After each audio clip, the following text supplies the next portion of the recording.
Good evening, Stonegate audience. I hope you're all doing very well tonight.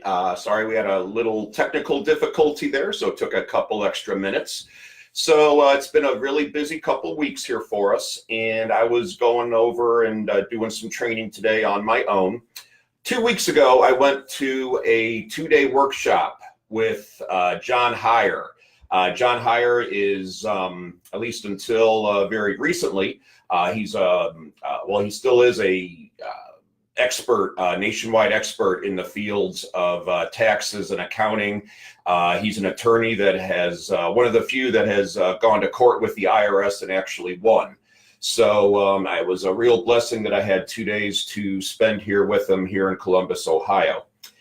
And the stock market this week, if you guys were paying at all attention, had a really, really bad week. A lot of fear, a lot of uncertainty out there. Stocks were down over 500 points just on Friday alone. And then for the month now, actually, it's at an 8-month low. Not for the month, for the year now, it's at an 8-month low. And no one, absolutely no one, including me, knows for sure what is going to happen with the stock market from here. It could go up, it could go down, but if you pay attention to the news, there's just, as I said, a lot of fear and uncertainty out there about what will happen with it going forward. So it was in the context, the background of all that I was going over this information about John's course on tax deferred or tax reduction strategies using different types of accounts. So there's a lot of rules, and I'm going to cover just a little bit of that. We spent 2 full days on this, and I certainly cannot, and I'm not qualified to get on here as an attorney. So that was my disclaimer. I am not an attorney. I am not an accountant. Everything that I cover tonight will just be education focused. And if you do have any questions, I do encourage each and every single person listening to consult a professional accountant or attorney. So one of the things was a real big eye-opener right from the start of this course was just how big of a difference it can make. Over the course of a number of years, John laid this out in a spreadsheet where that you can amass up to $513,000 per year each and every year if you invest successfully and if you make good decisions using your IRA. Versus if you were to do the exact same decisions, take the exact same actions in a taxable account, it would only add up to $98,166 per year. So, more than 5 times the difference. So yes, this does include a lot of assumptions about, rates of return and how things will be, and always making sure that your money is always invested. All that is very true. But even just say you're off by half, okay? If you're off by even half, this would still be in the neighborhood of $255,000. So that's still a 2.5 times difference, even if I was off by half. So I thought that was a very powerful difference here, which showed why this is so just powerful and why it's worth paying attention to these different rules and everything. A lot of investors know, but a lot of non-investors might not know just how many types of tax deferred or tax-free or tax reduced type of accounts there are out there. The first, the kind of most probably widely known, is what's called a self-directed IRA. For a lot of people, your regular IRA, individual retirement account, is what they're used to. The thing is, with a usual IRA, you can't really invest that in something like real estate, for example. With a self-directed IRA, you can invest that in real estate. You can also invest it in a whole bunch of other things. The example that I always heard was actually stud fees for a racehorse. And I thought that was pretty ingenious. I don't know much about the raising of stud fees for racehorses, so I'm going to stick to note investing, which I've spent a lot of time and money learning all about. You can also invest in a self-directed 401k. Very, very often, that is the very best account type of account for you to have. I'll talk about that in just a little bit. You can also have what's called a SEP account.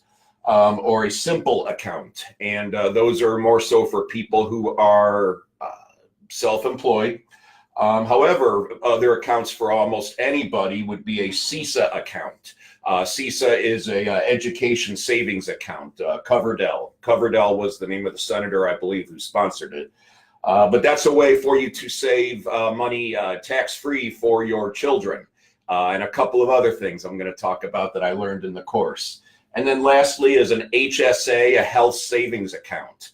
Now, each of these different accounts, they all are different. They all try to help you save money on taxes, but each and every one of these accounts really has their strengths and weaknesses and good things about it.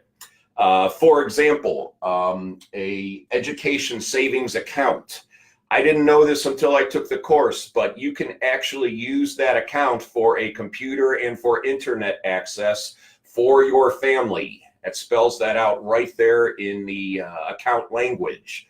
So yeah, technically, the next time I get a computer, I might look at just purchasing it through an education savings account.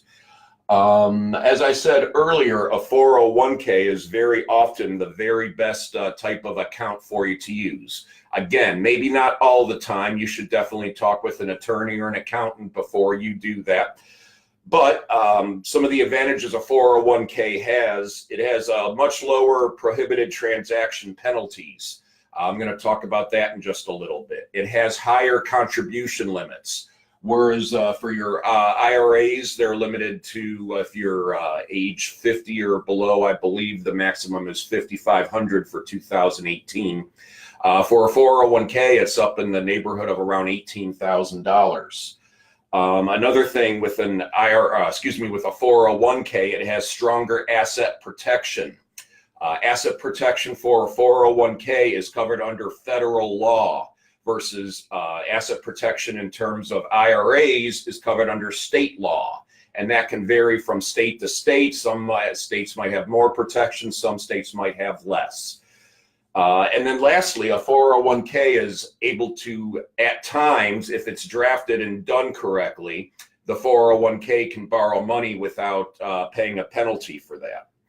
So for those reasons, 401k, John was saying that it's very often his favorite type of account to use. And I just realized you want to watch your prohibited transactions.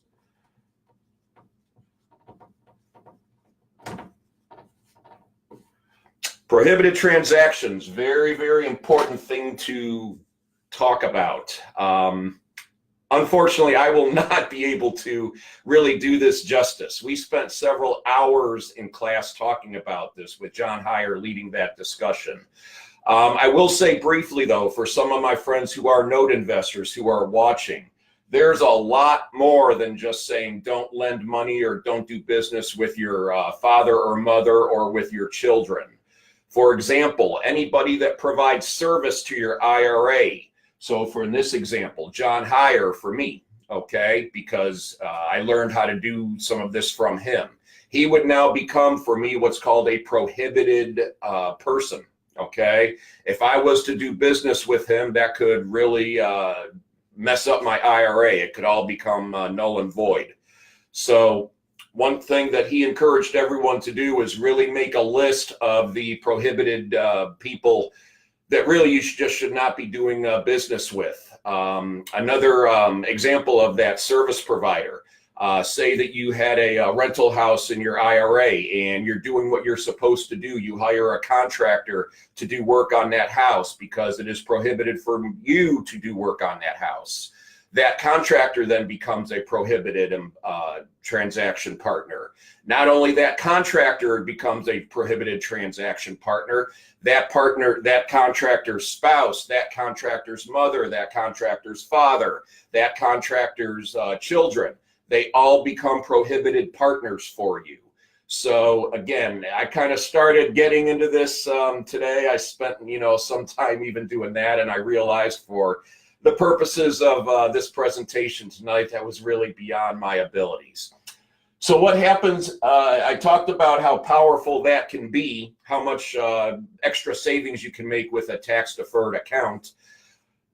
But I talked about some of these, rules that you have to follow. Why do you have to pay attention to that? Because the consequences can be very, very serious, okay? Especially for an IRA. It can cost you approximately about half of your account. If you were to do a prohibited transaction and the IRS found out and penalized you for it, that IRA ceases to become an IRA and all the money in there is immediately distributed to you. So you then pay federal tax immediately that year. You pay state tax that year. You also pay an IRS penalty of most often 20%, although it can vary.